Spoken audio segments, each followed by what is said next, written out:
ollaan Suvi ja Kirste, tässä on Esa ja me ollaan tehty semmonen kirja kuin Märätsäpikkäät Sápmi Underground saamelaisten käyttöopas. Meillä ei ole sitä nyt kädessä, koska se on painossa ja se tulee ihan pian.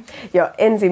lokakuuta. Sehän on semmoinen supervärikäs kirja, jossa on tietoa saamelaisuudesta ja miten esimerkiksi käyttäytyä Lapissa. Voi siellä olla jotain paljastuksiakin meistä. Me ollaan kirjoitettu kirja ja me ollaan yritetty laittaa tähän tällaista underground-tietoa saamelaisuudesta. Miten käyttäytyä vaikka laavussa tai missä kannattaa käydä, mitä tehdä.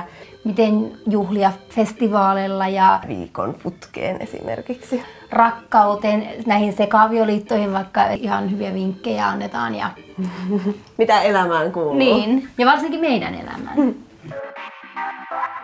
Kirja piti kirjoittaa mun mielestä sen takia, koska ollaan huomattu, että ihmisillä on välillä vähän tietoa saamelaisuudesta, niin kuin asutteko laavussa. Mutta sitten toisaalta myös ihmiset on hyvin kiinnostuneita. Sitten tuntuu, että haluaisi kertoa yhdessä kirjassa monia niitä asioita, mitä kyselläänkin.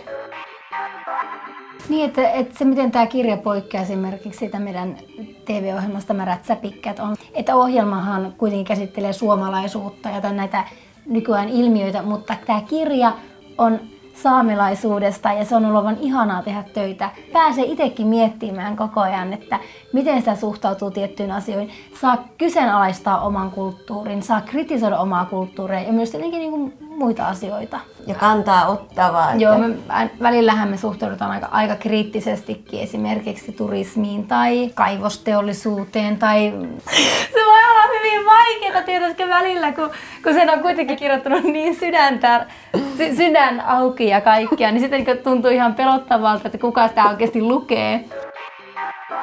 Tämä kirja on kirjoitettu ehdottomasti mun ja Kirsten näkökulmasta. Tämä ei ole koko totuus saamelaisuudesta. Ostakaa ja viihtykää! Ei ole pakko!